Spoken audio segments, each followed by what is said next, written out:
The dog hit the floor with a sound that stopped every person in that emergency room cold.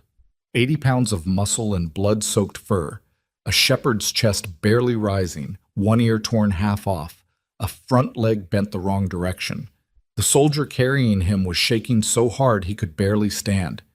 Everyone in that ER took one look and stepped back. Not their problem, not their animal, not their department. Everyone except one nurse, a tired 34-year-old woman in worn scrubs who had spent 6 years making herself invisible. She looked at that dog, and something behind her eyes shifted. Something old. Something that hadn't moved in years. She stepped forward. That decision was about to cost her everything. If this story hits you the way it hit me, stay until the very end. Hit that like button, follow along so you don't miss what comes next, and drop a comment telling me what city you're watching from. I want to see exactly how far this story travels. Let's go. The storm came in low and fast the way storms always did in Delworth, the kind that dragged itself over the Rockies and dumped ice and sideways rain on the city without warning or apology. By 7:15 on a Thursday evening, the roads into Hargrove Medical Center looked like rivers. The parking lot lights threw orange halos through the water on the windows, and inside the emergency department, the fluorescent overheads hummed their usual headache-inducing frequency while the staff moved through the kind of controlled exhaustion that passed for normalcy in a Level 2 trauma center. Nurse Mara Solis was 40 minutes into a double shift when the radio above the triage desk crackled and someone turned it down without looking up. She was standing at the medication dispensary tallying a count that wasn't adding up, which was not unusual, and she had a paper cup of coffee balanced on the counter that had gone cold an hour ago, which was also not unusual. Her scrubs were the dark navy blue that Hargrove required, her hair pulled back so tight at the base of her skull that by hour 9 she'd have a headache that lasted through the following morning. She was the kind of nurse who remembered every patient's name, who stayed late when the night shift was short, who ate lunch standing up over a sink if she ate it at all. She had been at Hargrove for 6 years and in that time had been promoted exactly once, received one commendation that was posted on a bulletin board no one looked at, and been passed over for charge nurse twice in favor of people who were louder and less competent. She had stopped being surprised by that. She finished the count, found the discrepancy, a clerical error, corrected it in the system, and picked up her cold coffee. Across the department, Dr. Felicia Burrows was arguing with an insurance representative on the phone, her voice dropping to that specific register that meant she was 3 words from hanging up. The waiting room had 11 people in it. 2 were going to wait another 4 hours. 3 of them were going to be sent home with discharge papers they wouldn't read. The other 6 were somewhere in between, occupying that liminal space of managed suffering that emergency medicine ran on. Mara was halfway to Bay 4 when the ambulance bay doors didn't open. The main entrance did. She heard him before she saw him, a single pair of boots hitting the tile hard, irregular rhythm, a man favoring his left side, moving fast but wrong. She turned and the first thing she registered was the blood. It was on his jacket, his hands, a dark stripe across his left forearm that could have been his or could have been something else. He was somewhere between 30 and 40, broad shoulders, jaw clenched so tight the muscle beneath his ear was visibly knotting. He was carrying a dog. The dog was big. German Shepherd, she clocked immediately, or mostly Shepherd, the kind of build that spoke to breeding rather than accident, chest deep, legs long, even folded the way they were. The animal was not moving in the way that meant unconscious, not in the way that meant calm. It was hanging. 80, maybe 85 pounds of dead weight in the man's arms, head lolling against his chest. Breathing in shallow pulls that Mara could see even from 15 feet away were not enough. The dog's right front leg was catastrophically wrong. The angle said fracture, compound maybe, and the fur along its flank was matted into a dark, stiff mess that had soaked through the man's jacket. The soldier, she knew he was a soldier before he said a word. The posture, the way he scanned the room in a single sweep when he entered, the way his eyes found the nearest exit by reflex. Walked straight to the triage desk. "I need help," he said. His voice was level. That scared her more than if he'd been screaming. The triage nurse, a man named Doug, who was on hour 11 of a 12-hour shift and had been dealing with a psychiatric hold situation for the last 40 minutes, looked up and looked at the dog. Then he looked at the man. "Sir, this is a hospital. We don't—" "He's bleeding out." The soldier's jaw tightened further. "Right now. In my arms. Sir, we treat people, not— I know what you treat." He said it quietly. "I'm asking you anyway." Doug's eyes moved to Mara. The look said, "Handle this." She was already moving. "Bring him back," she said. She didn't look at Doug. She walked around the desk and pushed open the door to the corridor and looked at the soldier. "Bay 3, come with me." "Mara." Doug's voice carried a specific warning she'd heard before. The kind that meant, "You know the policy." "I know the policy," she said, and she kept walking. She heard him say something else behind her. She didn't stop. Bay 3 was empty, which meant the universe was occasionally fair. She snapped on a pair of gloves before they even cleared the curtain, and by the time the soldier laid the dog on the examination table, she was already reaching for the overhead light, angling it down. Up close, the damage was worse. The leg fracture was mid-radius, she thought. Maybe radius and ulna both. The kind of break that happened from a fall or a strike. The flank wound was longer than she'd initially seen, maybe 9 inches deep, and whoever had done the field dressing had done it under pressure and in bad light. The bandage was soaked through and slipping. The ear was torn at the base, bleeding freely but not arterially. She worked fast and quiet, peeling back the field dressing, assessing what was underneath. "What happened to him?" she asked. The soldier was standing at the head of the table with his hand resting on the dog's neck, not petting, just keeping contact. "Training exercise went wrong, debris. He went over a wall wrong and came down hard." A pause. There was wire to— She looked at the flank wound again. Wire. That explained the tearing pattern. "When did this happen?" "Hour and 40 minutes ago." "You drove here?" "Nearest vet clinic was closed. Emergency animal hospital is 40 minutes in the wrong direction in this weather." His eyes were on the dog, not on her. "I know this isn't—" He stopped. Started again. "His name is Kodiak." Mara's hands didn't pause. She was irrigating the wound now, pulling a secondary field kit from the supply drawer because she knew exactly which drawer in Bay 3 had what she needed, and that kind of knowledge lived in your hands after 6 years. "How old is he?" 7. "Any cardiac history? Known allergies to medications?" The soldier's eyes moved to her for the first time since they'd entered the bay. Something shifted in them. "You know how to assess a dog." "I know how to assess a patient," she said. "His vitals are what they are. I'm working with what I've got." She got the IV line in on the second try. The dog's veins weren't where she expected them. The dehydration had collapsed them, and started a saline flush from the supply she wasn't supposed to be using. She could hear the argument that was going to come about that. She set it aside. She was good at setting things aside. "His name," the soldier said. She glanced up. "Kodiak." He said it again, like he needed her to know. "He's been my partner for 4 years. Mara looked at the dog. His breathing was steadying slightly. Not good, not stable, but less catastrophic than 60 seconds ago. She reached up and pressed 2 fingers to the pulse point under his jaw. Rapid, but present. She reached for the suture kit. "He saved my life," the soldier said. Not dramatically, like a fact. "Twice." She threaded the needle without looking up. "Then he's got good people looking out for him." She worked for 53 minutes. At the 17-minute mark, a man appeared in the doorway of Bay 3. She heard him before she registered who he was, the particular rhythm of expensive shoes on hospital tile, a sound she had cataloged over 6 years the way you catalog things you learn to brace for. Garrison Platt, the administrative director of Hargrove Medical Center, was 51 years old, had an MBA from a school he mentioned in conversation more than was natural, and had been running the hospital's operational side for 3 years, during which time he had cut the nursing staff budget twice, eliminated the employee meal stipend, and implemented a policy requiring incident reports for any deviation from procedure that ran to 4 pages and was understood by precisely no one. He was not a doctor. He had never, to Mara's knowledge, worked a clinical shift of any kind. He wore his ID badge on a lanyard that matched his tie. He stood in the doorway of Bay 3 and looked at what was happening on the examination table. Nurse Solis.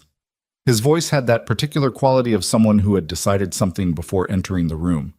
What is this? Medical intervention, she said. She didn't look up from the sutures. That is an animal.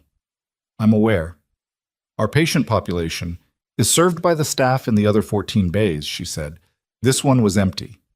The supplies I've used are documented. I'll complete the incident report. Platt looked at the soldier. The soldier looked at Platt.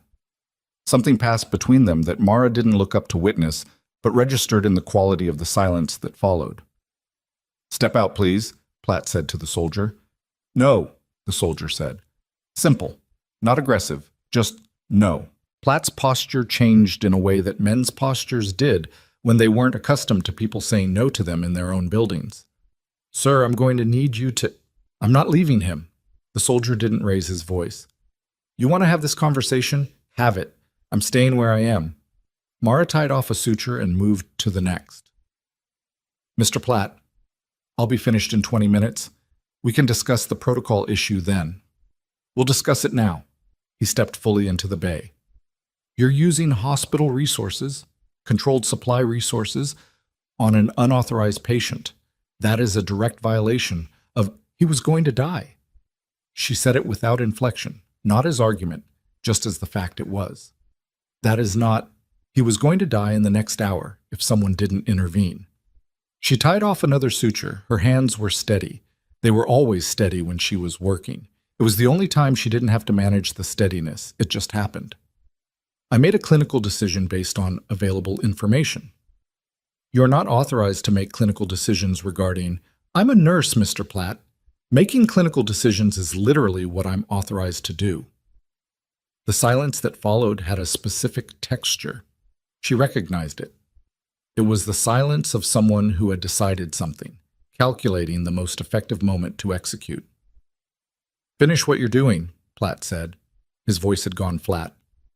And then come see me in my office. He left. The soldier was quiet for a moment. Then, you're going to be in trouble. Probably. She reached for the irrigation syringe again. Hold his head still for me. On. She knew what was waiting in that office before she walked through the door. She'd had 33 minutes between completing Kodiak's treatment. The fracture stabilized, the wounds closed, the dog breathing in long, slow pulls that meant the crisis had passed, and the moment she knocked on Garrison Platt's door. 33 minutes to clean up Bay 3, document everything, check on 2 other patients she'd been managing, and drink approximately 4 ounces of the terrible coffee from the staff room. She thought about calling someone.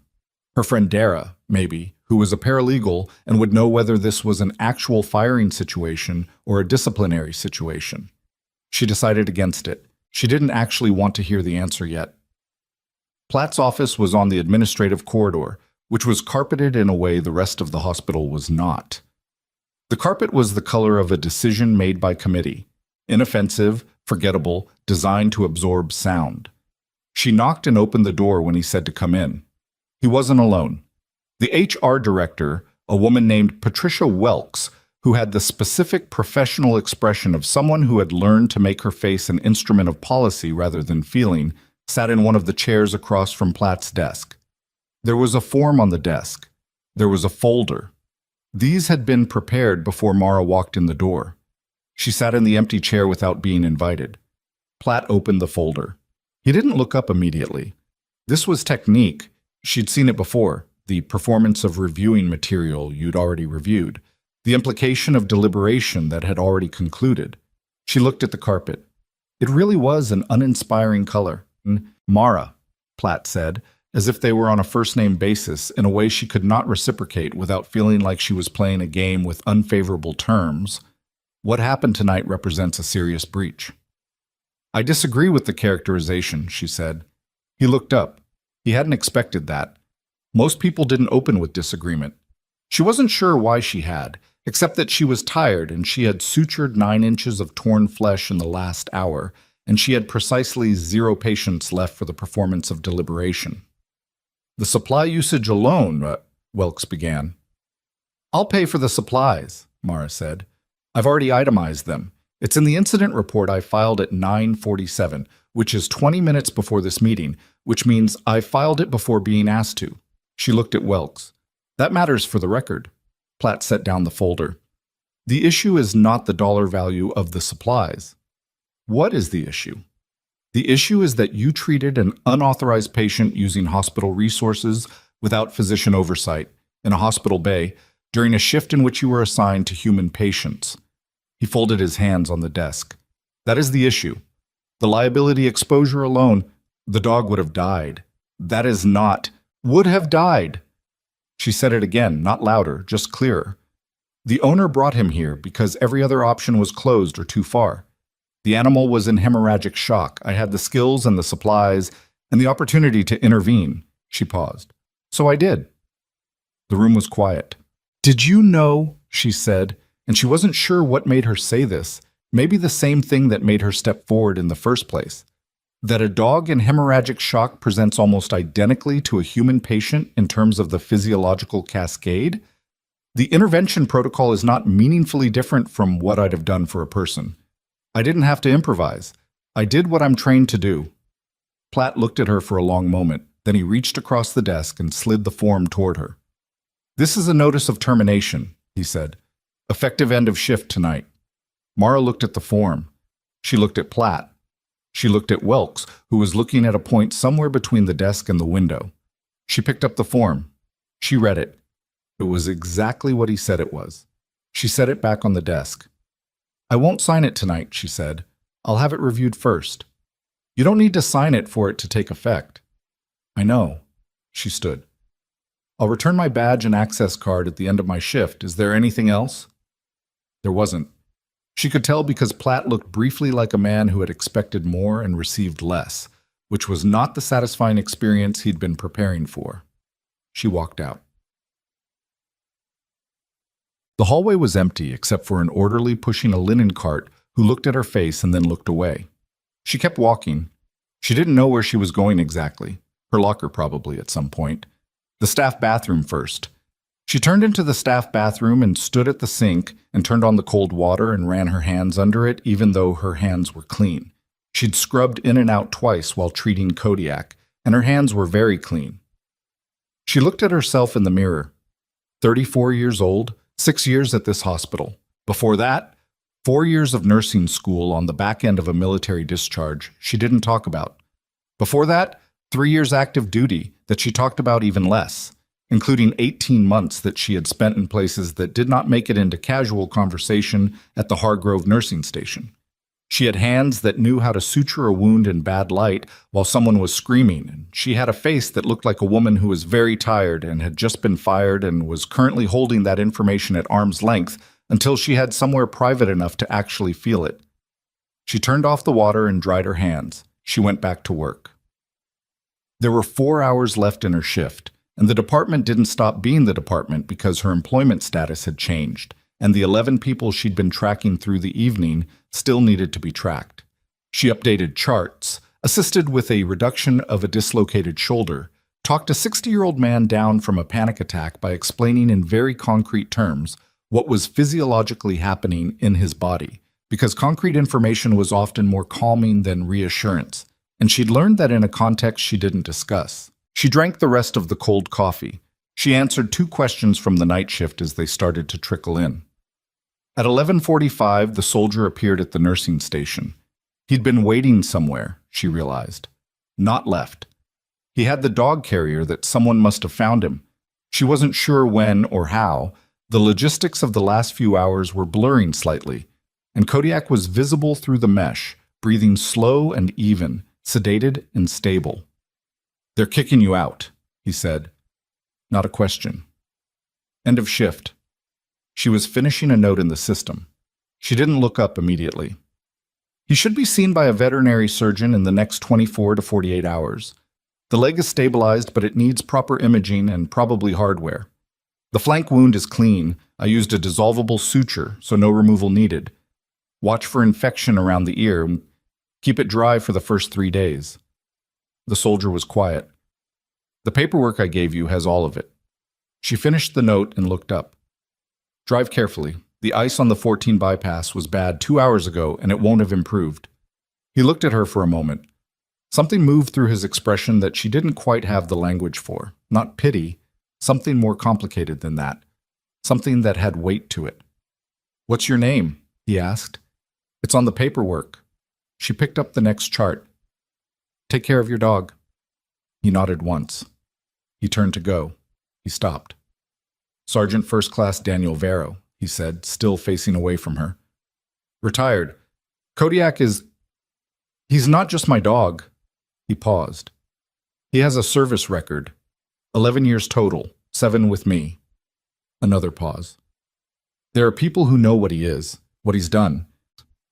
He turned then and looked at her with the directness of someone who meant what they were about to say and wanted that to be clear. "They're going to want to know what happened here tonight."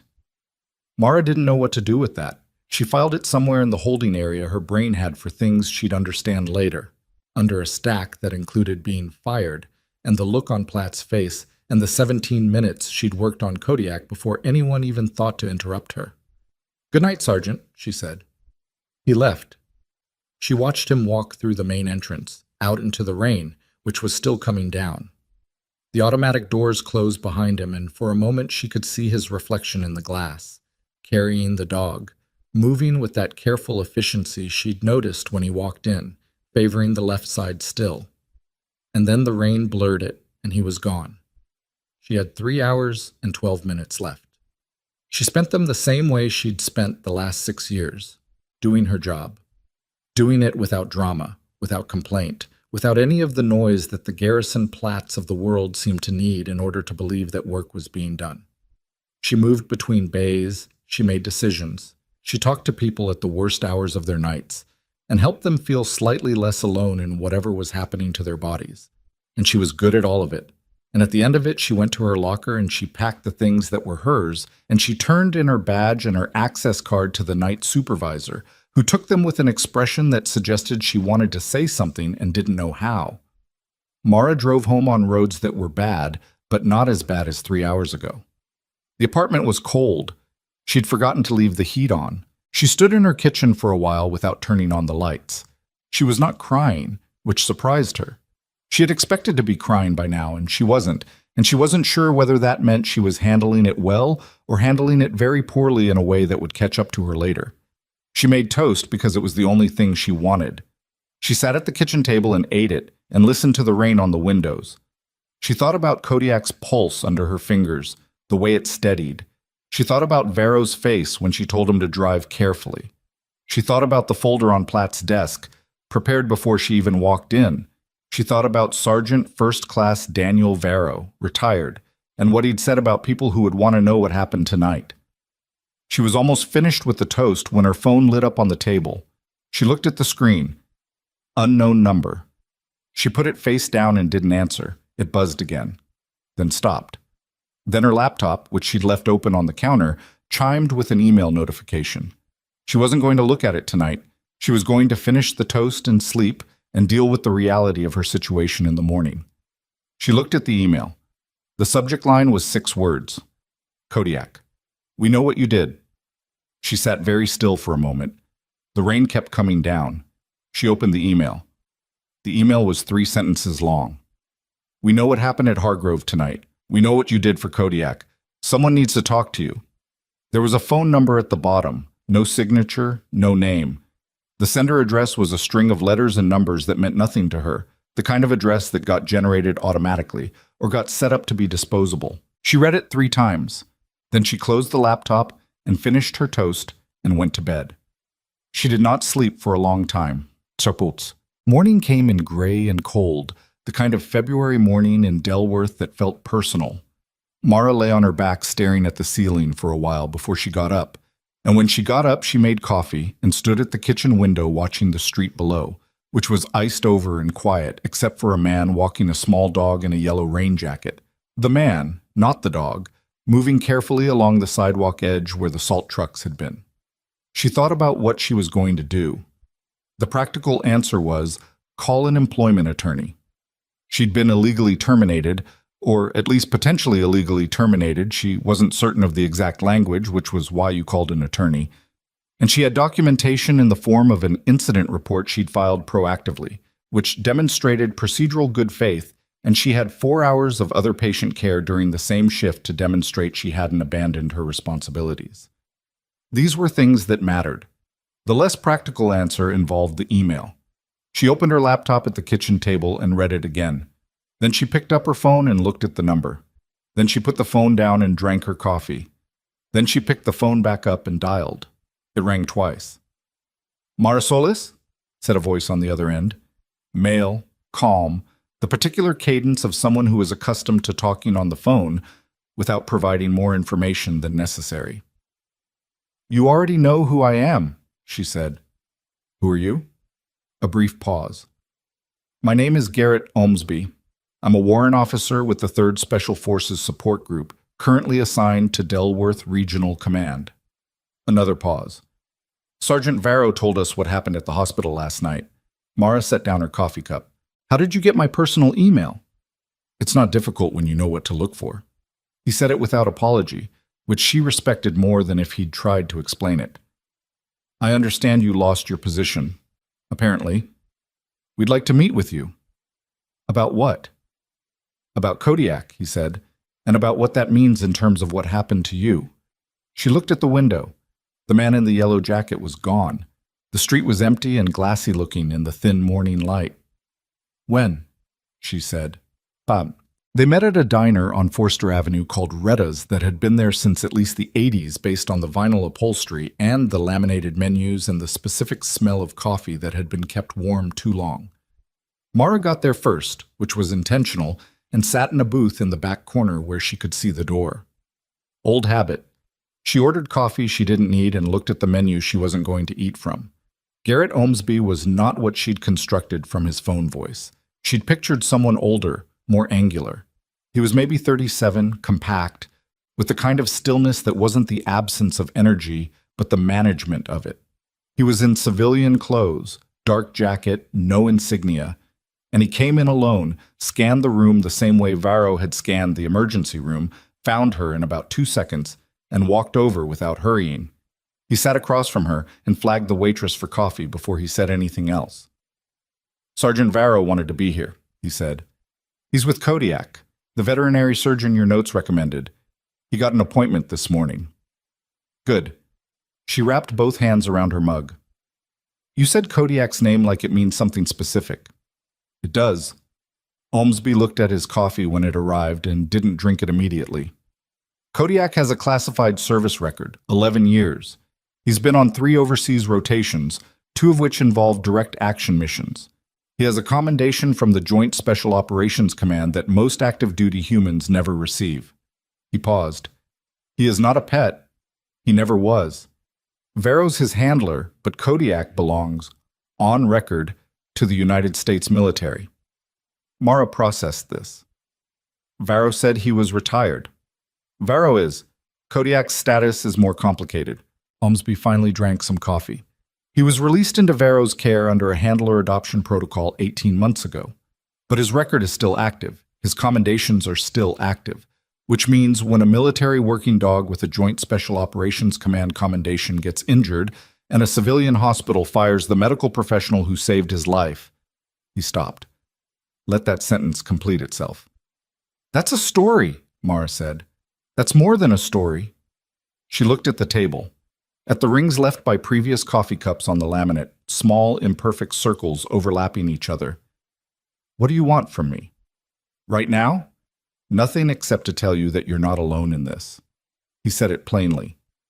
"What Hargrove did last night, the termination, there are people who find that significant, people with institutional weight, military weight, among other kinds." She sat back. She had about 17 things she wanted to say, most of which were variations on the same underlying feeling, which was that she was a private person who had structured her entire civilian life around not being visible, and what Ormsby was describing sounded profoundly, uncomfortably visible. "I treated a dog," she said. "I did it because he was going to die and I could stop it. That's the whole story." "That's not the whole story." Ormsby's voice wasn't unkind, but it didn't give ground either. You treated a decorated military working dog using skills that come from a background you haven't disclosed to your employer. Army medic, correct? Before nursing school? She was quiet. Varro looked at how you worked, Ormsby said. The field assessment, the IV placement under pressure, the way you triaged in sequence. He's seen a lot of medical personnel. He knew what he was looking at. He was watching me work. He watches everything. So do I. Ormsby turned his mug in a small circle on the table. You weren't just a nurse last night. You were someone who knew exactly what to do and did it without hesitating, and then got punished for it by a man who doesn't know the difference between protocol and judgment. He looked at her. That matters to us. Why? He reached into his jacket pocket and set a card on the table between them. It had a phone number and a seal she recognized and nothing else. Because we take care of our own, he said. And last night, whether you knew it or not, you took care of ours. She drove home and sat in her car in the parking garage for a while before going inside. She wasn't sure what she'd expected from that meeting. Something simpler, maybe. An expression of gratitude, a referral letter, something she could hand to an attorney and say, "Here, this helps my case." What she'd gotten was something with more dimensions than she currently had the capacity to map, and she was aware of that limitation and was also aware that she was operating on 4 hours of sleep and residual adrenaline and a piece of toast.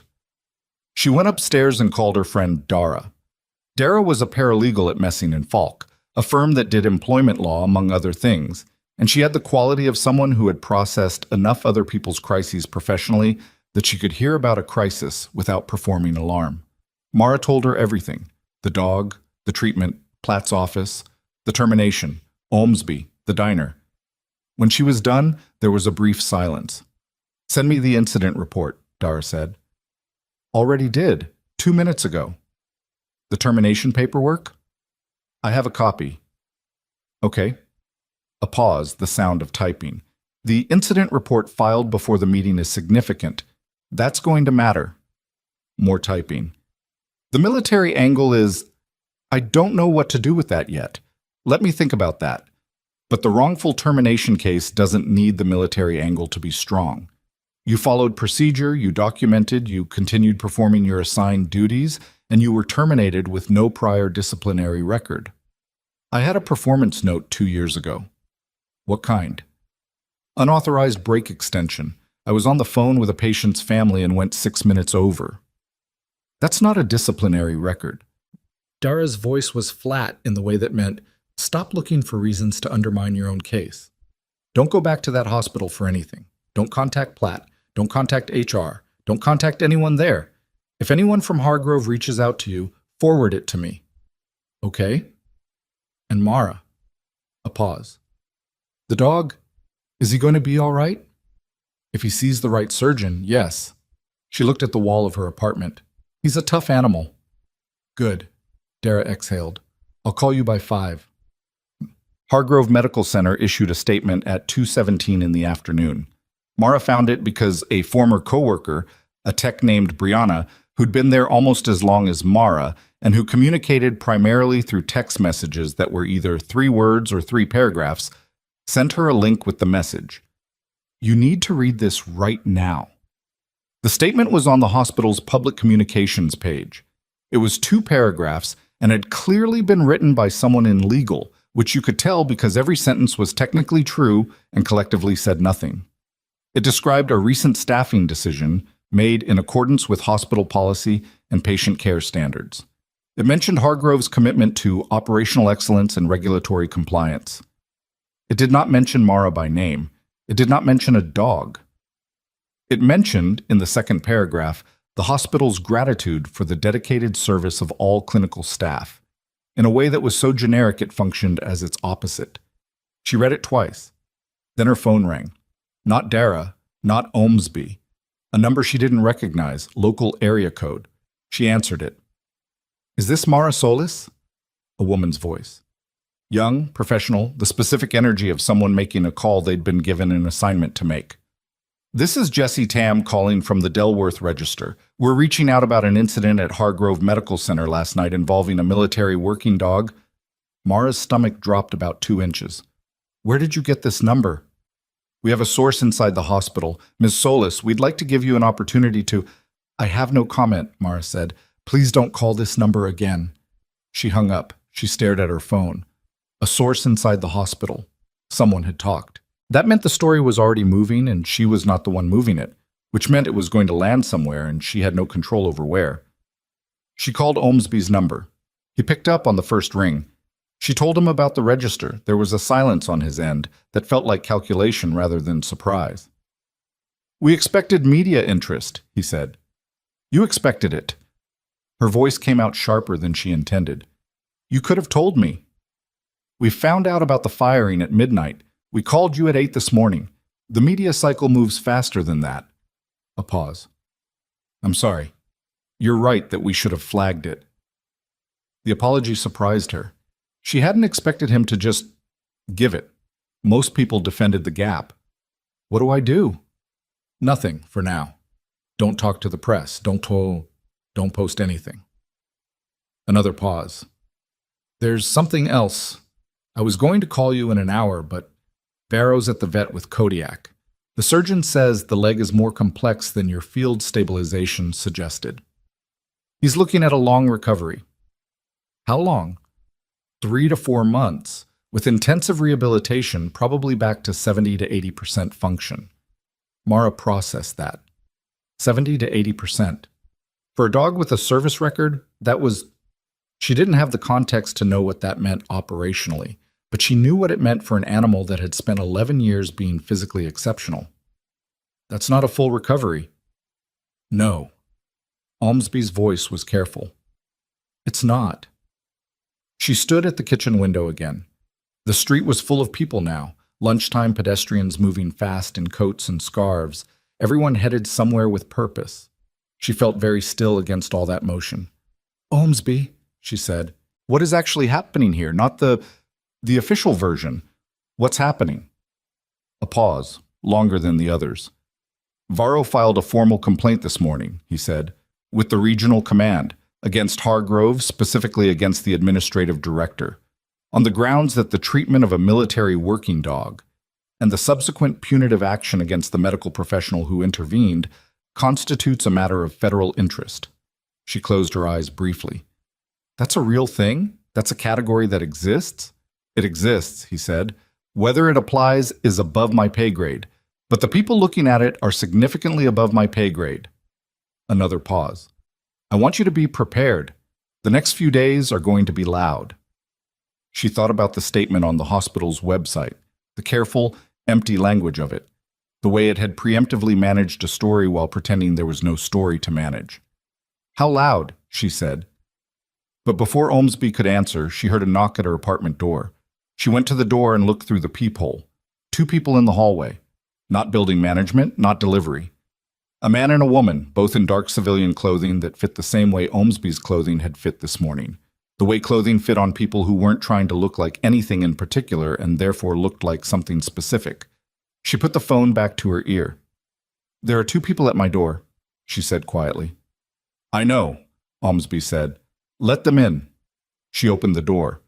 The woman was closer to the front, mid-40s, dark hair cut short in a way that was practical rather than styled, carrying a bag over one shoulder that had the flat, organized weight of someone who traveled with documents. The man behind her was younger, maybe 30, and had the specific quality of someone whose job was to be alert so someone else could think.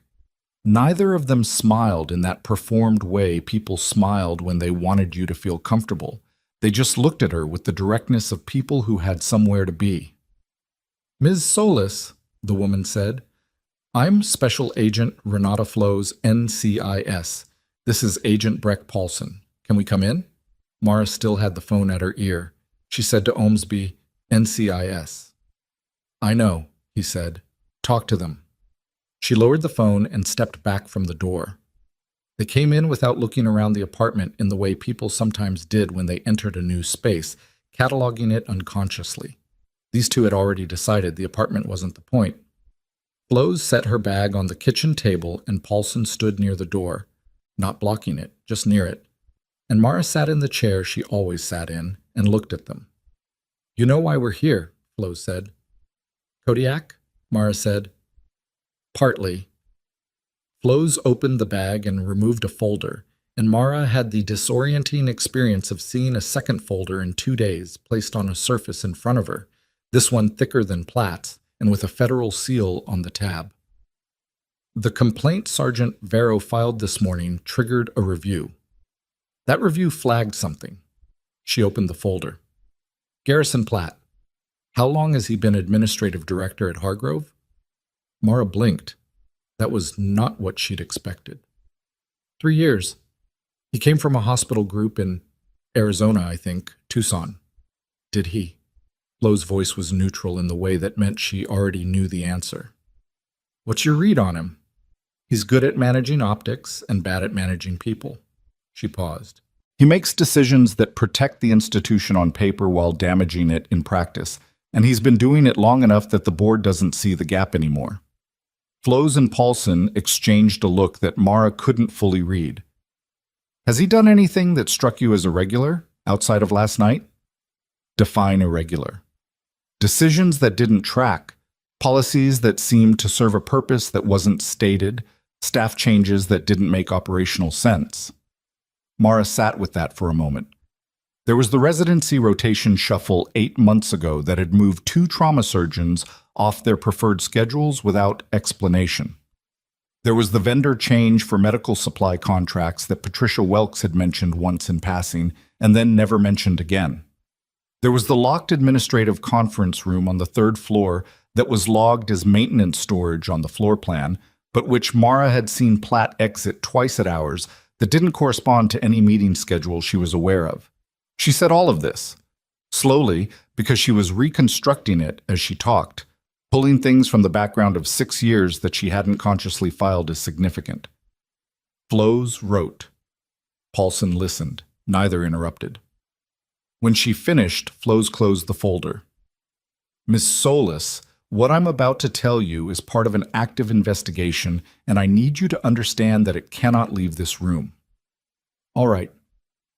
Garrison Platt has been under preliminary review for the last 4 months, in connection with a federal procurement irregularity involving medical supply contracts across 3 regional hospitals. Flows said it with the evenness of someone reading a weather report.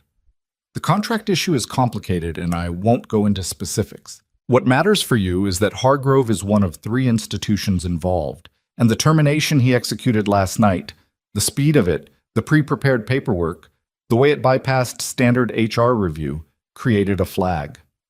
Mara processed this. He fired me to protect himself. We don't know that definitively, but the timing is notable. Flows looked at her steadily. You filed a detailed incident report 40 minutes before that meeting. That report is now part of the federal record. I filed it because that's what you're supposed to do. I know. Something shifted very slightly in Flo's expression.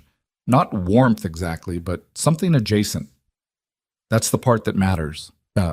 They stayed for 90 minutes. By the time they left, Mara had given a recorded statement, provided her personal copies of the termination paperwork, and agreed to make herself available for follow-up contact. Flows gave her a card with a direct line. Paulson, who had said approximately 11 words during the entire meeting, gave her a look when they were leaving that was somehow the most communicative thing anyone had done all day. A look that said, "You're in the middle of something bigger than last night, and I think you already know that." She closed the door and stood in the kitchen. She needed to eat something real. She opened the refrigerator and looked at it for a while. There was leftover rice, half a container of soup she'd made on Sunday, an apple that was probably still good. She heated the soup standing at the stove and ate it at the counter, and thought about Garrison Platt in his office with his pre-prepared folder and his matching lanyard and tie, and she thought about the locked room on the 3rd floor, and she thought about the 8 months of small things she'd registered and not filed as data because she hadn't known they were data. The Delworth Register ran a story at 4:40 p.m. She didn't find it herself. Brianna sent another link with the message. It's everywhere now. The headline was careful, but not careful enough. Local nurse fired after treating military dog in Hargrove ER. Hospital cites policy violation. The story had her name. It had Kodiak's name. It had a quote from an unnamed hospital spokesperson that was clearly Platt's language filtered through a PR layer. It had quotes from two unnamed Hargrove staff members who were described as deeply troubled by the dismissal. It had a photograph of Hargrove Medical Center's exterior that managed to look both clinical and vaguely ominous in the February light. It did not have her photograph or a quote from her, which meant Jessie Tam had either respected the no comment or found enough other material that she didn't need one. Her phone had started ringing with numbers she didn't recognize. She turned the ringer off and called Dara. "I saw it," Dara said immediately. "It's going to get bigger." "Yes. Are you okay?" Mara thought about that question. Okay was not precisely the right word for what she was. She was functional. She was fed. She had a clear legal position and federal agents who had sat at her kitchen table and taken her statement. She was also alone in her apartment watching something move in the world with her name on it and no steering wheel in front of her. "I'm managing," she said. "That's all you need to be right now." Dara paused. "The firm is going to take your case. Pro bono."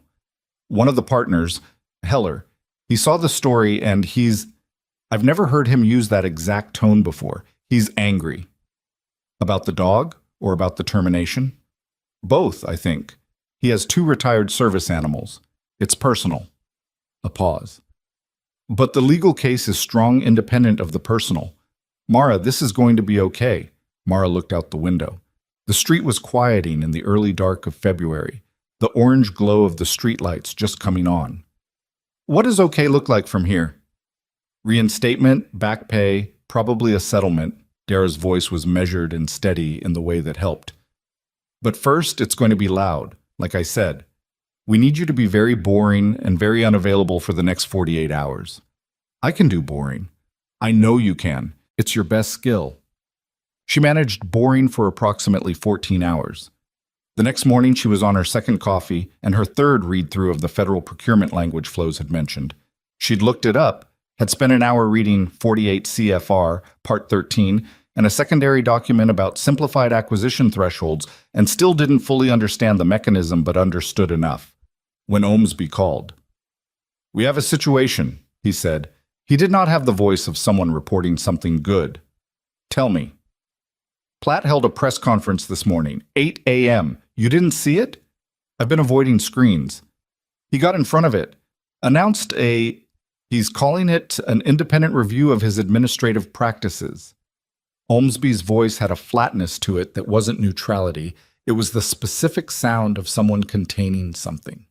He framed the termination as a difficult but legally sound decision made under existing policy, and he announced that he's personally commissioned an external audit of the incident.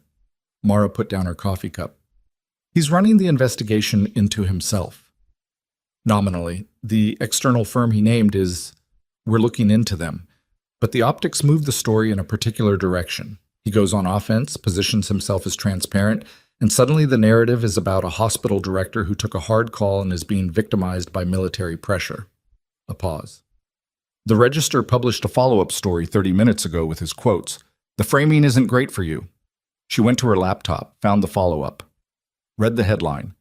"Hargrove director calls for calm, cites policy and nurse dismissal. Says military pressure is inappropriate." She read the third paragraph, which had a direct quote from Platt. "I have the deepest respect for our military and their service animals. But a hospital must function according to established medical and legal standards, not according to emotional pressure from outside entities.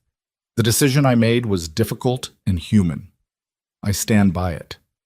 Difficult and human." She read that twice. "The board is meeting tonight," Ormsby said. "Hargrove's Board of Trustees, emergency session. The federal investigation is not public yet, which means they don't know what we know, which means they're currently looking at a director who got out in front of a story and is managing it competently. And you can't tell them." "Not yet. The investigation isn't at a stage where disclosure is appropriate." A pause. "But there's something else. Something happened this morning that I haven't fully processed." She waited. "Vero called me at 6:45, Ormsby said. He was at the vet clinic with Kodiak. The surgeon was doing the pre-op assessment for the leg repair and found something. A pause. "Mara, the wound in Kodiak's flank, The wire laceration you sutured. The surgeon found secondary contamination in the wound bed, something that wouldn't have been visible in the field assessment. She went still. What kind of contamination? Particulate matter. Small fragments. The surgeon's initial read is that it looks like it may have been introduced. Deliberately. Ormsby let that land. Not from the accident. After. The apartment was very quiet for a moment. That changes the nature of the training incident, she said carefully. It changes a lot of things. His voice had gone somewhere careful and controlled that she recognized now as the sound of him managing the edge of something large. The fragments are being sent for analysis. We won't have results for 24 to 48 hours. But if it confirms, then Kodiak wasn't injured in a training accident. No. A pause. He wasn't. She stood up from the kitchen table and walked to the window without knowing she was doing it. The street below had the normal mid-morning Friday rhythm. A woman pushing a stroller, a delivery truck double parked, two men in construction vests eating from paper bags on a building stoop. The ordinary world proceeding at its ordinary pace, while somewhere in a veterinary surgical suite, a dog's wound was being examined under magnification for evidence of something that transformed the whole shape of the last 36 hours. Ormsby, she said. The night Varro brought Kodiak in.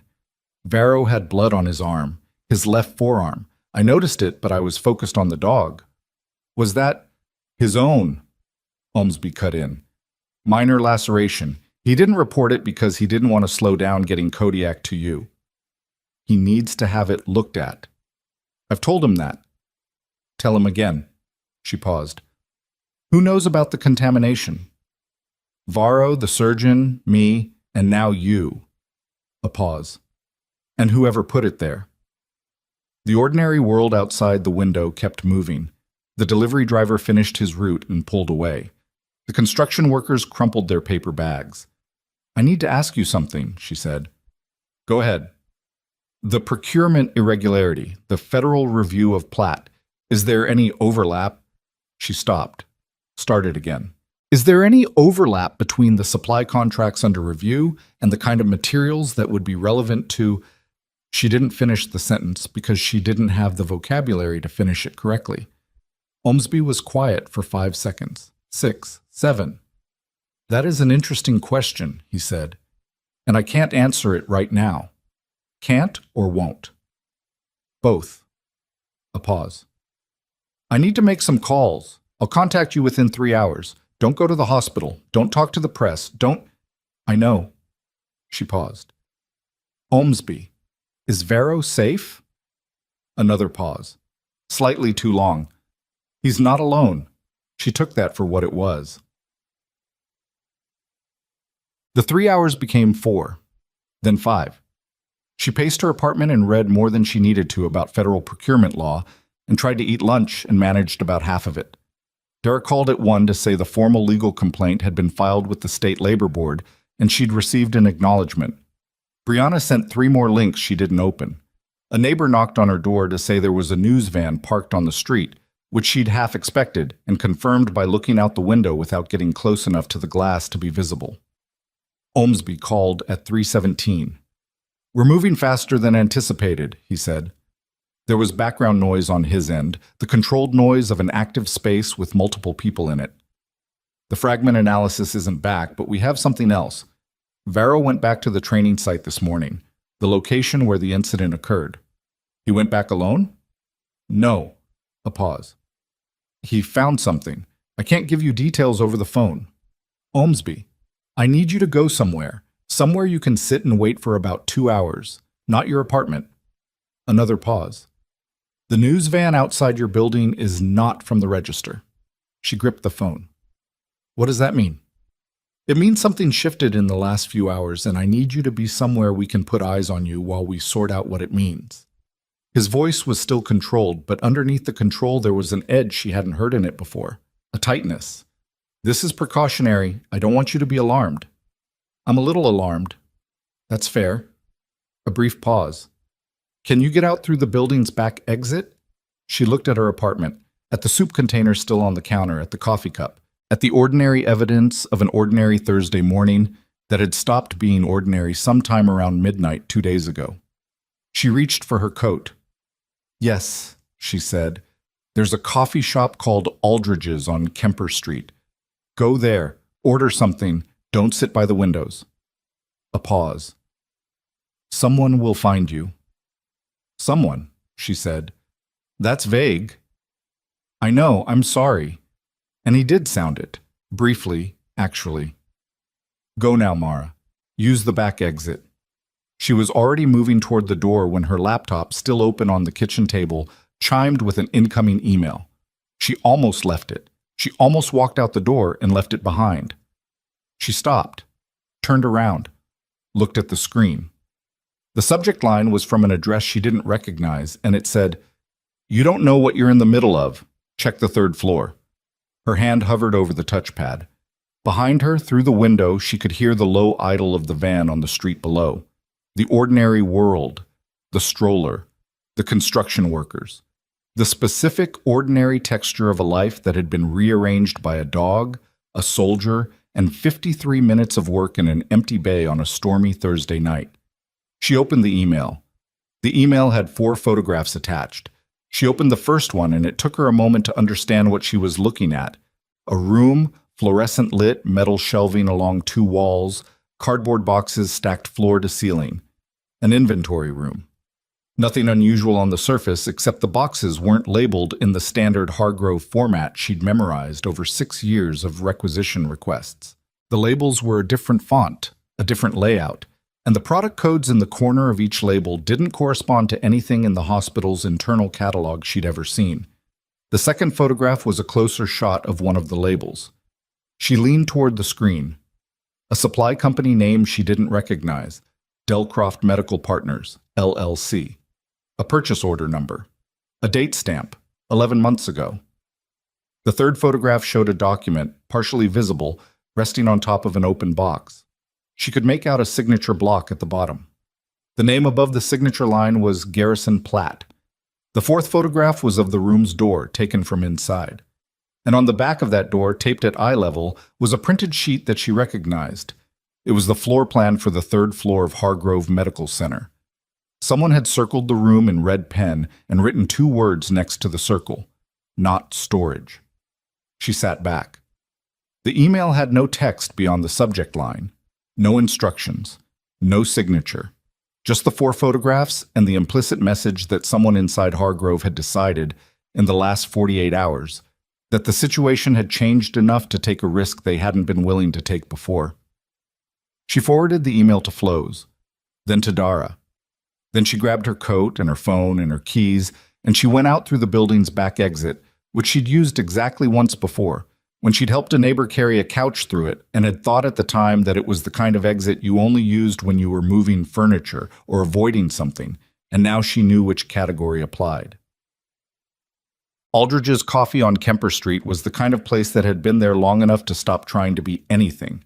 Exposed brick, mismatched chairs, a chalkboard menu that hadn't changed since at least the previous administration.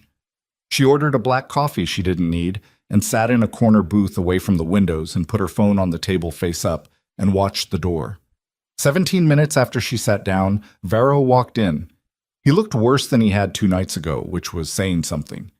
There was a cut along his left jaw she hadn't seen in the ER, small and clean, the kind a person got from debris moving fast. He had the look of a man who had been awake too long and had stopped caring what that looked like, which was different from someone who didn't care in general. It was the specific fatigue of someone who had been running a problem for 48 hours without resolution and had kept running anyway. He sat across from her without preamble. He didn't order anything. "You went back to the site," she said. "Yesterday morning." His hands were flat on the table, and she noticed the left one had a bandage on the forearm she'd clocked in the ER. Someone had finally dressed it properly. The training facility where it happened is a private contract site, 40 minutes outside Delworth. It's used by 3 different special operations adjacent units for rotations. The company that manages it... He stopped, jaw tightened. "Delcroft." She stared at him. "Delcroft Medical Partners manages the site's emergency medical supplies," he said. "Has for about 14 months. He looked at the table, then at her. And 14 months ago is when Kodiak started having recurring joint inflammation that his military vet couldn't fully explain. We attributed it to age, to wear. He's 7. That's old for a working dog of his deployment level. His voice stayed level. The vet, last month. The contamination in the wound. The kind of particulate material the surgeon found. It's consistent with long-term low-grade exposure to something that gets introduced slowly. Not a single incident. She let that land. Fully. Let it connect to everything else it was connecting to. Someone has been poisoning him, she said. Not a question. Contaminating, slowly. In a way that looked like normal aging. His voice didn't crack. She noticed that. The effort it took to keep it from cracking. The way a person's control became visible when it was working hardest. 14 months of this. Why? Kodiak's service record includes testimony in a federal contractor misconduct case, a case that's been pending for 19 months. He paused. He's a documented witness.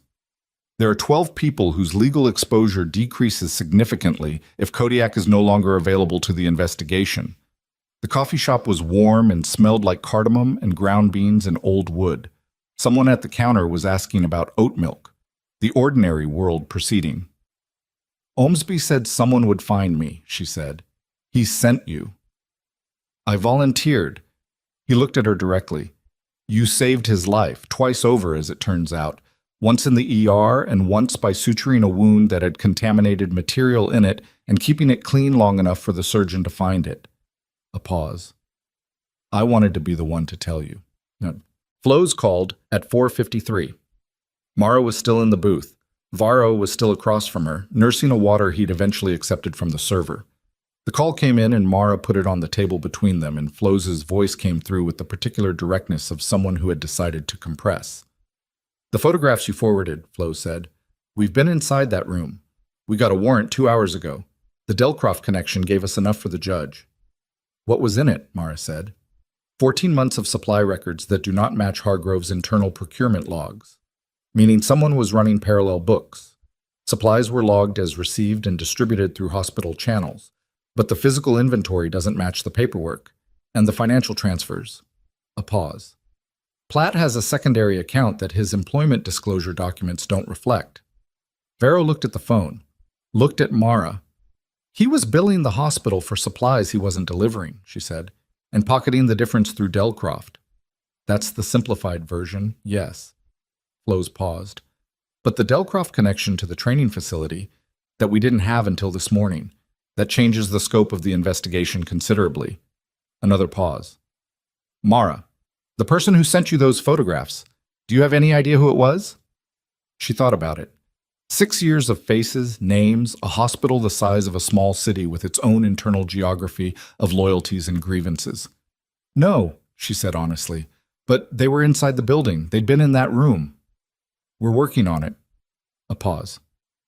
The board meeting tonight, we're requesting a postponement. Can you do that? We have a federal agent with a warrant and a criminal referral in process. The board will postpone. A pause. This is going to move quickly now. I want you to be prepared for that. She said she was.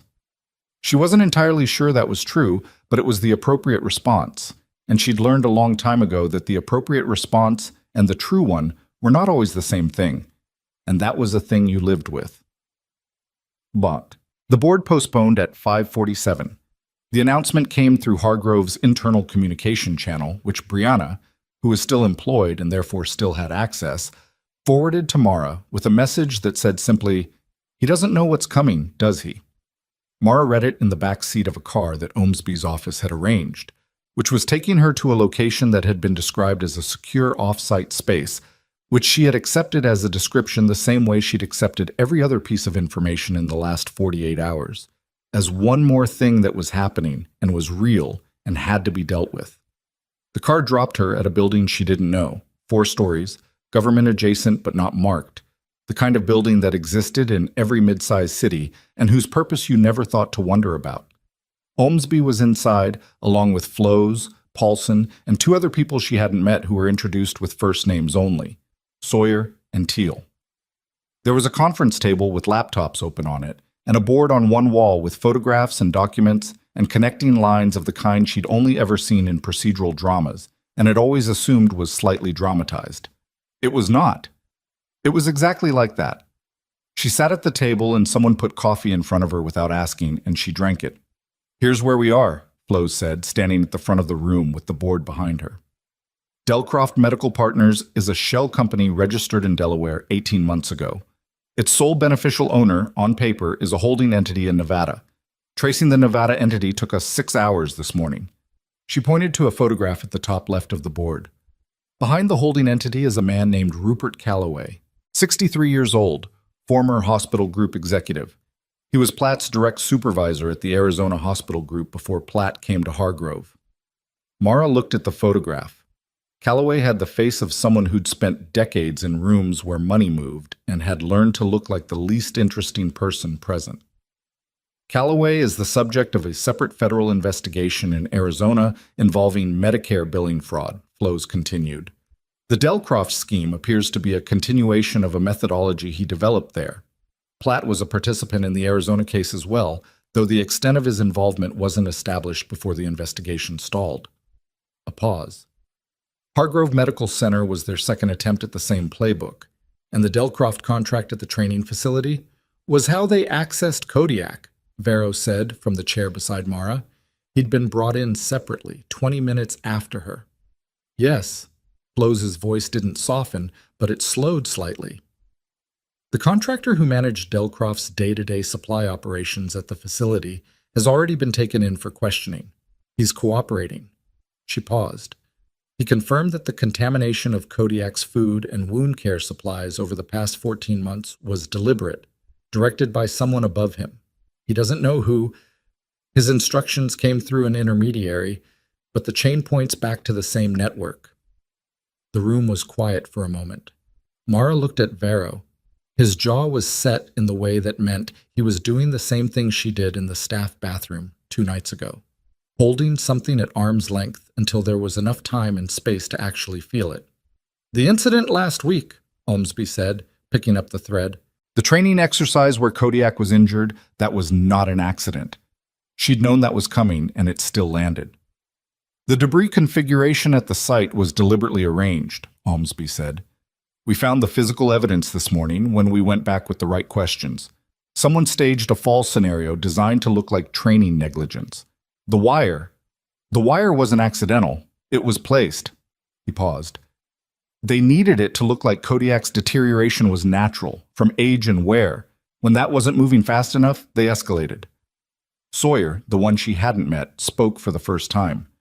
"The goal was to remove Kodiak from the investigation permanently, before the contractor misconduct case reached the phase where his service record testimony became formally admissible."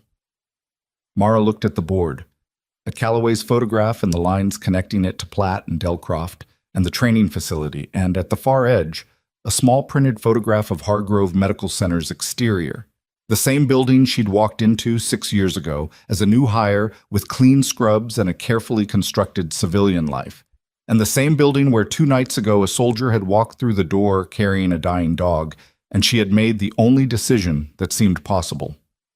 "The termination," she said. "Platt fired me that fast because you introduced an unknown into a controlled environment," Flows said. "He didn't know who you were. He didn't know your background. He knew that you'd treated Kodiak and that Vero had your name, and that a military K-9 handler who knew something was wrong was now connected to a nurse who'd spent an hour examining the dog up close." She paused. "He panicked. The termination was panic masquerading as policy." "He thought he was closing a door," Mara said. "He was opening one." Ha! The federal warrant for Platt's arrest was executed at 8:14 that evening. She wasn't there for it. She was still in the building with the unmarked door, eating a sandwich someone had ordered for the room. When Flows's phone rang, and Flows stepped out and came back in with the specific expression of someone who has received information that was expected, but is still, in some way, a moment. "It's done," Flows said. He was at his residence. Vero, across the table, exhaled through his nose. Not relief exactly, more like the end of a held breath that had been going on for a long time. Calloway was taken into federal custody 40 minutes later, out of a hotel in downtown Delworth where he'd apparently been for the last 3 days. That information arrived via Paulson's phone, relayed to the room in 2 words. Calloway secured. The Hargrove Board of Trustees received a communication from federal law enforcement at 9 p.m. requesting an emergency meeting before 9 the following morning. Mara found out the shape of that meeting from Flows at 11:15, when Flows sat down across from her and spoke with the particular directness of someone closing a loop. The board has been informed of the scope of the investigation. They've been informed of the circumstances of your termination. They've been informed of the federal record that includes your pre-filed incident report and 47 consecutive months of spotless performance evaluations that HR somehow omitted from the materials Platt presented to the board when he took your position.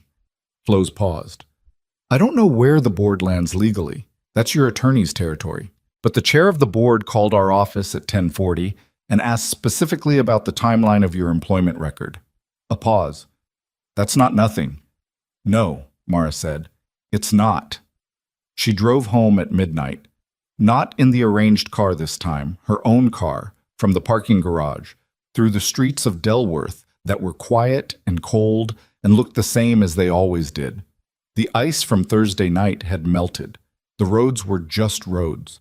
She parked and went upstairs and stood in her kitchen in her coat for a moment before she took it off.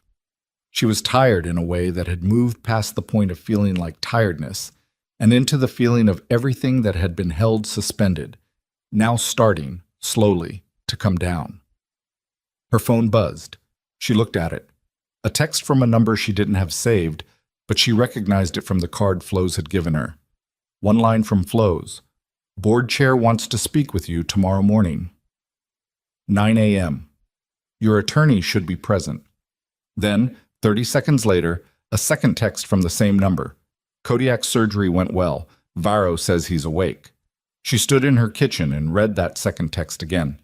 Then she took off her coat and put the kettle on and sat at the kitchen table and allowed herself, for the first time since Thursday night, to feel the full weight of what had happened. Not the legal architecture of it, not the tactical sequence of it, but the human core of it. A dog that should have died, that didn't, and the threat of consequence that ran from that single decision through everything that had followed like a wire pulled taut. The kettle began to build. She could hear the water starting to move. Her laptop was open on the table, and she glanced at the screen without meaning to and saw a new email had arrived. Not from Flows, not from Omsby, not from Dara, from the same anonymous address that had sent the photographs.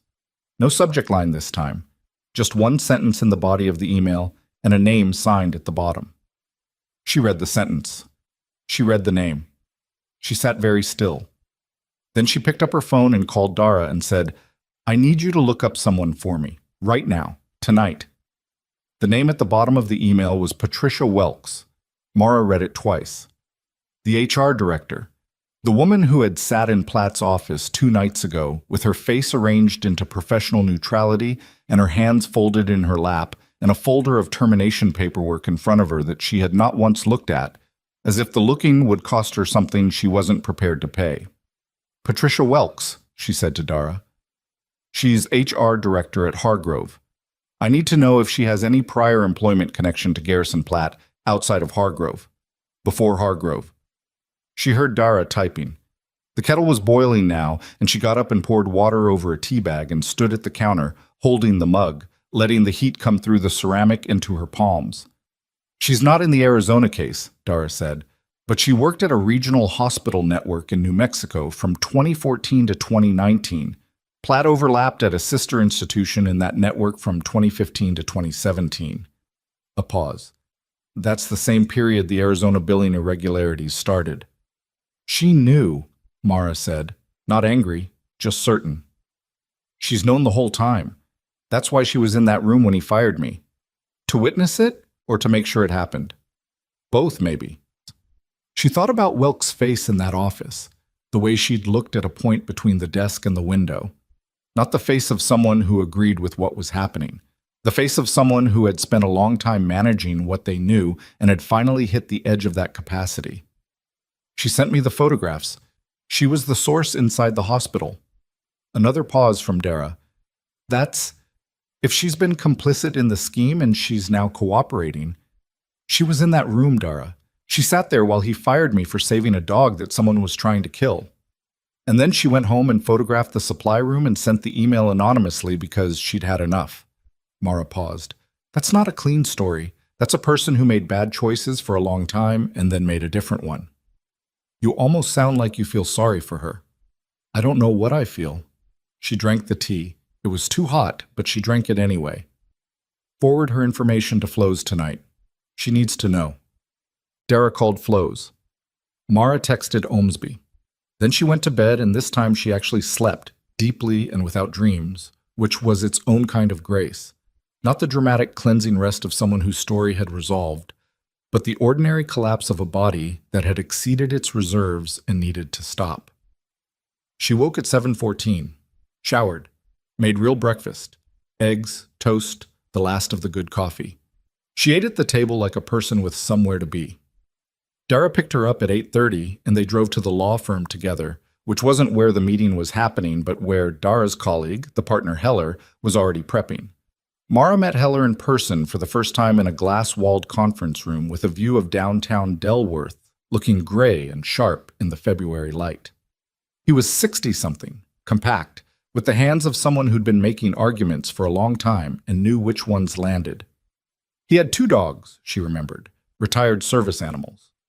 She could see it in the way he looked at her case, not just as a legal problem, but as a thing that had happened to a person who had done right and been punished for it, and that was personal to him in a way that made him better at the work. Here's what we know going in, he said, not wasting time. The board chair is a woman named Eunice Tarleton. She's been on the Hargrove board for 9 years. She built the hospital's trauma program in the early 2000s. She's a physician herself, retired cardiology, and she has the temperament of someone who does not enjoy being made to look like she missed something. He paused. She didn't sign off on your termination. Platt had the unilateral authority to terminate below director level. She found out when federal law enforcement called her at 9 p.m. He looked at Mara. She's going to be angry. Not at you. Good, Mara said. Also present will be the board's legal counsel, the interim operations director they appointed last night, Platt's deputy, a man named Forrest, who has apparently been cooperating with the federal investigation since 6 this morning and is very interested in demonstrating that cooperation, and a representative from the hospital's malpractice insurer who is going to be very quiet and watch everything. He folded his hands. Our position is simple. You were terminated without cause, in violation of your employment contract, by a director who has since been arrested for federal fraud offenses. The documentation supports every element of that position. We're asking for immediate reinstatement, full back pay, and a formal public apology from the board. The public apology, Mara said. Non-negotiable. Heller's voice was flat. They will want to settle quietly. The answer is no. What happened to you happened in front of staff and was reported by a regional newspaper. The correction needs to be equally visible. He paused. Do you want the position back? She thought about it. She'd thought about it through breakfast and the drive over and had kept circling the same question without landing. Did she want to go back to the building where a man had pre-prepared her termination paperwork and sat across a desk from her and used the word difficult to describe what he'd done? Did she want to walk back into those fluorescent corridors and stand at that triage desk and carry that specific history in her body for the rest of her tenure there? Yes, she said, because it's my hospital, not his. Heller nodded once. Good answer. The meeting was at Hargrove's administrative building, a separate structure connected to the main hospital by an enclosed walkway that always ran about 10 degrees colder than either building, and which Mara had walked through approximately 11,000 times. She walked through it now in her good coat with Heller beside her and Dara just behind, and the sensation was disorienting in the precise way that returning to a known space with a changed context was always disorienting. Everything the same, everything different. Eunice Tarleton was already in the conference room when they entered. She was 70 or close to it, white-haired, with the bearing of someone who had made hard decisions in operating rooms for 30 years and still carried that in how she held herself. She stood when Mara came in, which was not something Mara had expected, and extended her hand. Ms. Solis, she said. Her grip was firm and brief. "I owe you an apology before we begin." "Let's hear everything first," Heller said pleasantly, which was his way of saying, "We're not accepting anything piecemeal." They sat. The board's legal counsel was a man named Dreyer, who had the expression of someone walking through a field they suspected was mined. The interim director, Forrest, was exactly as Heller had described, cooperative to the point of transparency, the specific posture of a man who had calculated where the ground was solid and was standing on it. The insurance representative was a woman in a gray blazer who wrote things down and said nothing. Tarleton opened. "The board became aware at 9 p.m. yesterday of the federal investigation and its connection to Mr. Platt's activities at this institution. We became aware at 11:15 p.m. of the full scope of that investigation and Mr. Platt's arrest." Her voice was steady and measured in the way of someone who had organized what she needed to say before she sat down. "We are aware that the termination of your employment was executed unilaterally by Mr. Platt, that it bypassed the standard two-stage HR review required by your employment contract, that it was based on a policy violation characterization that the board's legal team considers substantially unsupportable given the documented context, and that Mr. Platt had pre-prepared termination documentation before your meeting with him, which indicates predetermined intent rather than a procedural response." She paused. "We are also aware that you filed an incident report prior to that meeting, which is now part of a federal evidentiary record." "We are," Heller said. Tarleton looked at Mara. Not through her, at her. "You treated a decorated military working dog using medical skills that were not known to your employer in an empty bay during an active shift in which you maintained full responsibility for your assigned patients. You filed documentation proactively. You then sat across from the man who was defrauding this hospital for 14 months and told him you disagreed with his characterization of events." A brief pause. "I wish we'd promoted you to charge nurse when you were recommended." Mara blinked. "I wasn't recommended." Tarleton's expression shifted slightly. She looked at Dreyer. Dreyer looked at his notes. "We'll be reviewing HR personnel recommendations from the past 3 years as part of the internal audit," he said carefully. So that was another thing Platt had managed. She filed it away. The meeting ran 2 hours. Heller was precise and relentless in the way of someone who had no intention of leaving unclear any term that could later be reinterpreted. Dreyer tried twice to introduce language that would have allowed the board to characterize the resolution as a mutual agreement rather than a reinstatement with cause. And both times Heller said no with the pleasant finality of someone who had heard that specific gambit before and was not interested. The insurance representative wrote things down. By 11:20, there was a signed document on the table.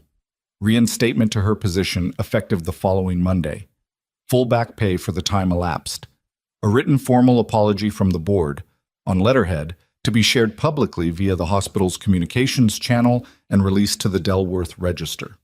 And a commitment to an independent review of HR practices and personnel recommendation records going back 4 years, which wasn't something Mara had asked for, but which Tarleton had put on the table herself, which told Mara something important about what kind of person Eunice Tarleton actually was. Mara signed where indicated. Heller shook Tarleton's hand. Dreyer gathered his materials. The insurance representative closed her notebook.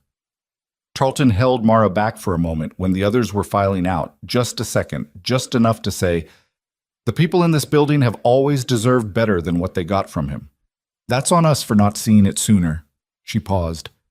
"I'm glad the dog survived." Mara looked at her. "So am I." The public statement went out at 2 p.m. She was back at Dara's car in the parking structure when her phone started registering the notifications. A steady chime that she watched for a moment before turning the volume down. Brianna's text came first. 17 exclamation points and a string of emojis she didn't fully parse. Then a text from a number she didn't recognize that said simply, "Saw the news. Well done. Welks." Then Omsby, brief and direct. "Board statement confirmed. Flo says the federal timeline is moving. You should know the register wants a comment." Then Vero, and his text was 4 words. "Kodiak is eating. Finally." She sat in the passenger seat of Dara's car and read that last one and felt something in her chest that she couldn't have named precisely, but that lived somewhere between relief and the particular quiet of a thing that had been finished. Dara was watching her. "You're allowed to feel good about this," she said. "I know." "You don't look like you do." Mara looked out the windshield at the concrete columns of the parking structure, the oil stains on the ground, the flicker of a fluorescent tube 3 bays over. "I feel like I did something Thursday night, and a whole building fell on the people who deserved it, and I'm still figuring out how to hold the weight of something that big. That's not the same as not feeling good." "No." She paused. "It's not." Garrison Platt's federal arraignment was scheduled for the following Tuesday. By the weekend, the details had moved from the Delworth Register to 3 regional outlets and 1 national news aggregator that had picked up the story under a headline that focused on the K9 angle. Federal charges filed against hospital director in military dog conspiracy. Nurse who saved K9 reinstated. The story had Mara's name, but the photograph they ran was of Kodiak, taken by Varro on his phone the day after the surgery. The dog lying on a padded surface with his repaired leg extended, ears forward, looking directly at the camera with the particular alert focus of an animal that was back from somewhere and knew it. She saw the photograph on her phone on Saturday morning and looked at it for a long time. Rupert Callaway was formally indicted on 5 counts of federal procurement fraud and 2 counts of conspiracy to obstruct justice, the latter arising from the deliberate contamination campaign against Kodiak. His attorney issued a statement characterizing the charges as overreach. The statement was not widely reported because the evidence, once Callaway's cooperating contractor had provided his full account, was extensive and specific and did not suggest overreach so much as documentation. Platt was charged with fraud, conspiracy, and abuse of authority, the last charge arising specifically from his role in the HR manipulation that Tarleton's internal review confirmed within 72 hours. 3 nurses recommended for promotion over the past 4 years had been removed from consideration without board notification, their files flagged in the internal system with notations that HR could not trace to any policy, but which had the specific character of decisions made to keep people in positions where they posed less risk of noticing things. Mara was not the only one. She was, as it turned out, the most recent. Patricia Welks resigned her position on Friday. She did not issue a statement. Her attorney confirmed she was cooperating with the federal investigation in exchange for a deferred prosecution agreement. Mara had conflicting feelings about that, which she sat with over the course of several days and did not resolve into anything clean because it wasn't clean. Welks had known for a long time and had said nothing, and then she had said something when it cost her the most, and that was a human story with more texture than a verdict could contain. She didn't forgive Welks, exactly. She didn't condemn her, exactly. She held it the way you held things that didn't fit into simpler categories, which was to say, carefully and without pretending it was something other than what it was. The Monday she returned to Hargrove, it rained again. Not the violent storm of the Thursday that had started all of this. Just rain, steady and cold, the kind that made the world look cleaned out rather than battered. She drove to the hospital at 6:40 and parked in the staff lot and sat in her car for a moment. She could see the emergency department entrance from here, the amber light from inside, the silhouettes of people moving, the work going on. That was always the thing about a hospital. It did not wait for the resolution of your personal circumstances. It was just perpetually, urgently itself. She went in through the staff entrance. Brianna was the first person she saw. Brianna, who had spent 4 days sending her links and exclamation points, and who was now standing at the supply cart with a look on her face like she'd been waiting to see Mara walk through that door specifically and was going to need a moment. "Don't," Mara said, but she was already smiling, which undermined the instruction. Brianna briefly, ferociously hugged her and then stepped back and composed herself. "Bay 7 has a patient for you," she said. "I told him the good nurse was coming in."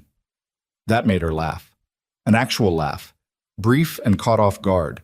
The kind that happened when you weren't managing for it. She put her things in her locker. She changed into the dark navy scrubs. She looked at herself in the narrow mirror on the inside of the locker door. 34 years old, 6 years in this building, a face that had the specific tiredness of a week that had required more than most. Not rested exactly, not triumphant, just present, just here. She closed the locker. She walked out into the department. 3 weeks later, she drove out to a property 40 minutes outside Delworth, down a county road that was still muddy from the last snowmelt, to a converted farmhouse that Varro was renting while his permanent situation resolved itself. A man who had spent the last few months in tactical limbo that had, she suspected, emotional components he hadn't fully addressed and wasn't ready to, which was his prerogative and none of her business. She had been invited for what Varro's text had described simply as Kodiak's doing well. Come see. Kodiak was in the yard when she got there. He moved with a slight favoring of the right front leg that the surgeon said might persist or might improve further through rehabilitation, and which he seemed to have incorporated into his gait with the matter-of-fact adaptation of an animal that didn't spend time mourning the before. He came toward her when she got out of the car, not running, not the full-speed enthusiasm of a young dog, but with directness and purpose. The specific approach of an animal who remembered you in the way that mattered. She crouched down and let him put his nose against her hands. He was warm and solid and smelled like outside and a little like the antiseptic-adjacent shampoo the vet clinic used. His ears came forward. The right one, the torn one, had a scar along the base that would be permanent, a small, irreversible record of a night that had changed several things. "Hey," she said to him, quietly, just that. Varro was standing on the porch, coffee in hand, watching. He had the look of someone who was doing slightly better than the last time she'd seen him. Still tired, still carrying something heavy, but less like he was about to lose a foothold. "He's been doing the rehabilitation exercises," Varro said when she came up to the porch. "Better than I expected." "He's a disciplined animal," she said. "Yeah." Varro looked at Kodiak, who had settled near the porch steps with his chin on his paws, watching both of them. "The contractor case goes to trial in 4 months. They want Kodiak's service record formally entered." A pause. "They said his testimony, his documented testimony from the original case, is one of 3 pieces of evidence they expect to be decisive." She thought about that. A dog's record. 11 years of service, commendations, a case that could have been buried with him, that wasn't buried, because of a Thursday night and an empty bay and a decision she made in about 30 seconds. "He'll be there," she said. "Yeah." Varro drank his coffee. Then he said, without looking at her, "Ormsby said you turned down the commendation." She had. There had been some discussion in the days after Platt's arrest of a formal recognition from the regional command, a letter, a ceremony, something that could be photographed and placed in a record. She had said no, thank you, and she had meant it, and she suspected Ormsby understood exactly why, even if he hadn't said so. "I didn't do it for a record," she said. "I know." Varro paused. "I just wanted to say, I know." He looked at her then, the same directness he'd had from the beginning, the kind of looking that didn't perform or perform around anything, just landed. "Thank you, for Kodiak, for all of it." She nodded. "Didn't say you're welcome, because that felt like the wrong shape for what the thing actually was. Said instead, how's the arm?" "Healed." "Good." They stood on the porch for a while, not talking. Kodiak's breathing was the only sound in the yard, low and even, the breathing of an animal completely at rest in a place that felt like his. The February cold had softened in the last week. Not warm exactly, but less hostile. The temperature of a season that was preparing to become something else. She drove back to Delworth in the late afternoon light and thought about the version of herself that had walked into Hargrove 6 years ago with the deliberate intention of being invisible, of building a civilian life that was small and contained and didn't ask anything of her that she wasn't prepared to give. She had maintained that smallness with real effort, not from cowardice, but from something more complicated than cowardice. The specific self-management of a person who had been large and present in their previous life in ways that had cost them, and who had decided, consciously or otherwise, that the cost wasn't something they wanted to pay again. And then a man had walked through a door with a dying dog in his arms, and she had stepped forward, and everything that she had been holding carefully at arm's length had turned out to still be right there, intact, waiting inside her hands. That was what nobody told you. That the things you were, the real things, didn't diminish because you stopped using them. They waited. They were patient in the way that trained things were patient, not passive, not dormant, but ready. The skills she'd carried out of the Army and into nursing school and into 6 years of 12-hour shifts in Hargrove's emergency department had been there the whole time, and she had used them to save a patient named Kodiak on a stormy Thursday. And because of that, a federal fraud scheme had collapsed. A corrupt director had faced criminal charges. 3 nurses who'd been quietly suppressed would have their records corrected, and a decorated military working dog was going to live to provide documented testimony in a case that had been circling him for 2 years like something waiting to extinguish him. None of that had been visible from Bay 3, 53 minutes into the work, when she'd been focused on a pulse point and a suture line and telling a soldier to hold still. That was how it usually was. You didn't see the architecture from the ground. You did the thing that was in front of you to do, and you did it as well as you knew how, and the architecture revealed itself later. She had been tired that night. She was still tired most nights. She had made a decision that felt obvious to her and catastrophic to everyone else in the room, and she would make it again, without hesitation, because the alternative was the version of events where she stepped back and looked at the dog on the floor of the entrance and thought, "Not my problem, not my animal, not my department." She was incapable of being that person. She had not known that as clearly as she knew it now. In the weeks and months that followed, Hargrove's internal audit confirmed that Platt had manipulated promotion recommendations for 7 staff members across 4 years, Mara and 3 other nurses, 2 department coordinators, and a lab supervisor whose work had repeatedly brought her into proximity with the supply discrepancies. All 7 had their records formally corrected. Of the 7, Mara was the only one who had already returned. 2 others returned within the following month, and one had moved to a different hospital in the interim and decided to stay there, which was her right and which Mara understood completely. Tarleton oversaw the restructuring of the administrative director position with oversight requirements that should have been there from the beginning. Board co-signature on any unilateral termination at any clinical level, mandatory 2-stage HR review, and a new patient and staff advocacy liaison who was not a member of the administrative team and reported directly to the board. These were not complicated changes. They were the kinds of changes that felt obvious once the damage was visible. The Delcroft Network, Callaway, Platt, and 4 additional co-conspirators across 2 states faced federal prosecution that began in the spring. The trial was not quick and was not simple, which was how federal fraud trials were. Mara followed it the way she followed things that were important but not hers to control, by checking in periodically, by reading the filings that were public, by occasionally texting Flows, who was precise and limited in her responses in a way that meant the case was still active and still serious. Platt's attorney attempted twice to introduce the argument that the termination of Mara's employment had been a routine administrative decision made in good faith. Heller, in his deposition on the matter, dismantled that argument with the documentation she had helped compile, and with the specific pleasure of someone who had been waiting to have exactly this conversation. She didn't attend any of the proceedings. She didn't need to. She was in Bay 7 at Hargrove on the Tuesday the verdicts came in, working the mid-shift, standing next to a 3rd-year resident named Priya who was learning to do a procedure she'd seen 100 times and who was doing well and nervous, and both of those things simultaneously. Mara's phone was in her scrub pocket on silent. She felt it buzz and ignored it and kept her attention on Priya and on the patient, who was 78 and had a dry wit that had been making both of them laugh for the last 20 minutes.